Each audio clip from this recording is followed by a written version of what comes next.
Ladies and gentlemen, welcome to the Theater of Pain Mythic Plus guide for Season 2 of The War Within. This guide is going to cover all the important boss and trash mechanics, including the changes that were introduced during The War Within, compared to the last time this dungeon was introduced during Shadowlands.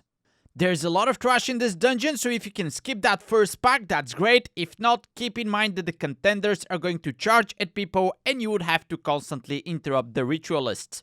The Bloodhorn after that has a true sight, so you cannot skip him, but make sure to suit his Raging Tantrum because that is a heavy AoE and rage. And if you don't have a suit, you simply have to heal through it. The first boss is 3 mobs that have been changed significantly since Shadowlands. Patron is going to cast Plague Bolts, interrupt as many of these as you can, and beware of his frontal. It's quite wide and of course, you have to dodge it. Once he reaches 100 energy, he casts Noxious Spores. All players start to drop puddles in green circles at their feet repeatedly, and these puddles stay there for a while, so you might want to try to stack them in order to save some space. Dacia is going to cast Mighty Smash upon reaching 100 energy that does heavy AoE damage to everyone around her and slows them down for 10 seconds, and then she's also going to Mortal Strike your tank, doing damage and reducing the healing that they'll be taking. The last mob is Satel. He's going to be casting Necrotic Bolts, interrupt as many of these as you can. And he also has another ability which you cannot interrupt anymore, Withering Touch, which puts a debuff to everyone in your party. You can dispel it, it's magic, and it's doing ticking damage for 12 seconds if you do not. His ability at 100% energy is Searing Death. Green circles around you that do damage to you and everyone around you. Another 12 seconds of pain, this time not dispellable. If you kill one of the bosses before the other two, they will get a debuff, increasing their damage done by 10% and making them spam their abilities more often. And this one stacks, so you might want to cleave them down equally. Good luck. After that boss kills you, after you kill that boss, you drop down and you have 3 different wings with 3 different bosses, and you can pick which one to go to first. In the Abomination wing, you have to interrupt the Spewers at all times because their Withering Discharge Blast not only does AoE damage, but also puts a dot on all the players that reduces the damage and healing that they do. They also jump on distant players, the same thing that the Disgusting Refuses do, and once they die, they explode in green puddles. Make sure to stand outside of those. This area also features bigger mobs. The Diseased Horrors are going to try and cast Meat Shield. Interrupt that. If you fail to do so, the shield is going to absorb all the damage that they'll be taking. They also apply a stacking debuff to your tank that reduces their maximum health, so beware of that. And the Big Butchers are going to leave a bleed on your tank and try to devour flesh them. Dealing damage and healing, you cannot interrupt this one, but you can CC and stun it.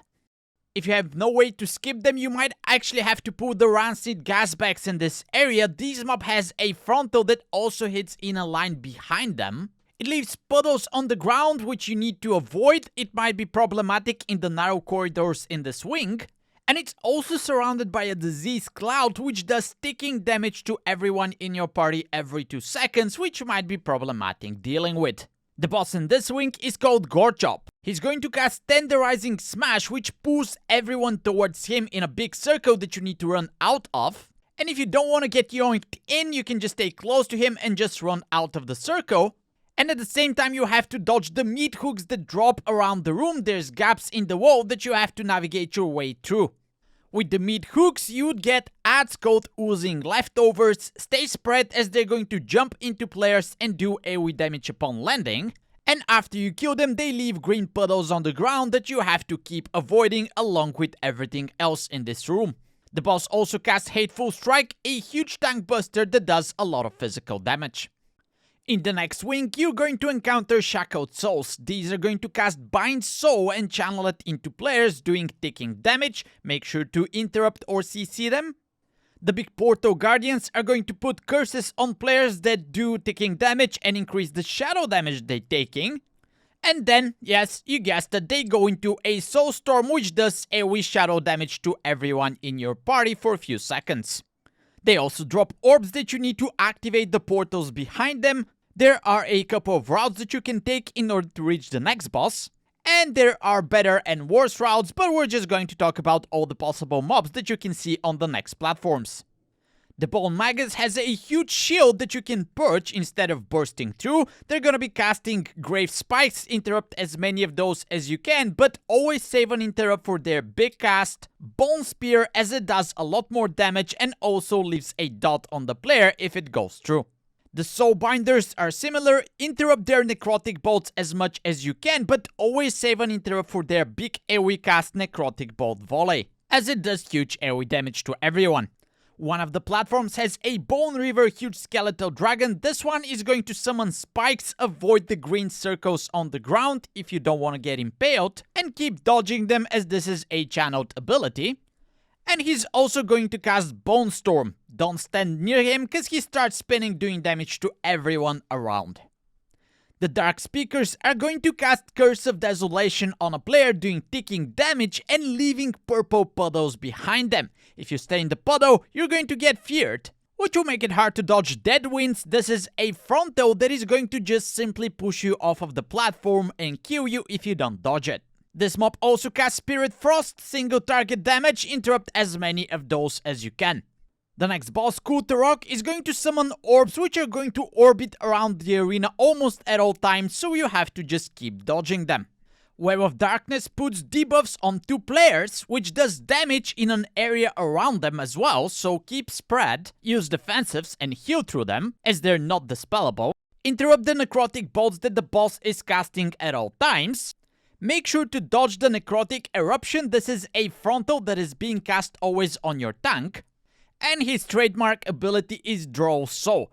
All the players are marked with green arrows above their heads. They're taking ticking damage for 8 seconds, and after that they drop adds that are going to try and reach the boss.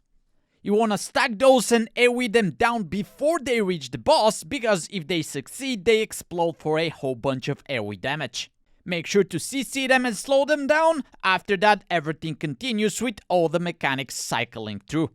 In the last wing, you can find few trash pools. In one of them, there's an Ancient Captain. Interrupt his Demo Shout, as that reduces the damage that your party does by 50% if it goes off. You also want to focus him down quickly because he increases the damage of the mobs around him and reduces the AoE damage they take.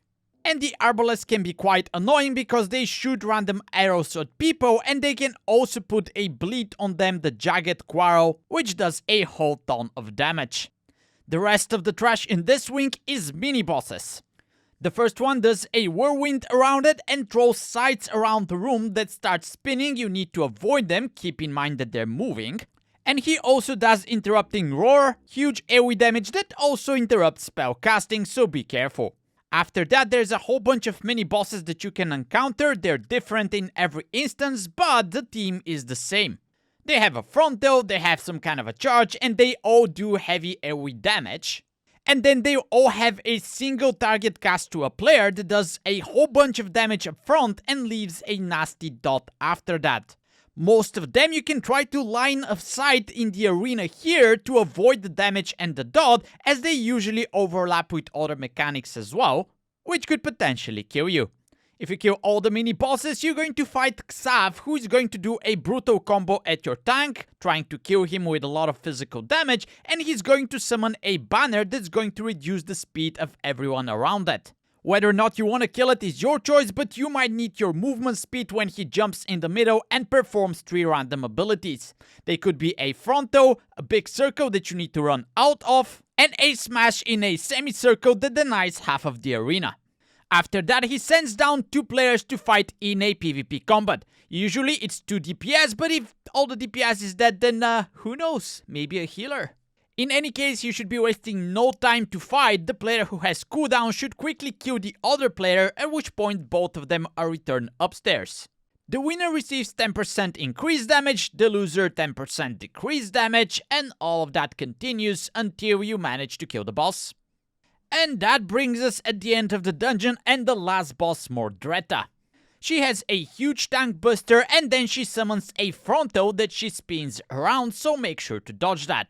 She has 2 more abilities that sometimes overlap. She summons a huge rift that does AoE damage and tries to suck everyone in. And then she puts a dot big green circles around each player that does more damage if you stay close to each other, and summons adds after they expire. The adds are casters, so try to interrupt them, stack them up, and AoE them down as quickly as possible. At 50%, she casts Echoes of Carnage. The fight continues as before, but now there are 2 new mechanics. She summons soldiers in the arena that fight and do big AoE damage in circles around them, simply dodge those. And she also summons ghostly chargers in the edges of the arena that rush forward and kill everyone at their path. Unfortunately, currently the visuals for that are not very good. So you have to keep dodging all of that while the mechanics from phase 1 are still happening, and if you manage to succeed, you've managed to also defeat Theater of Pain. Make sure to check this channel for more Mythic Plus content in Season 2 of The War Within. I'll see you guys there. Now get out of here.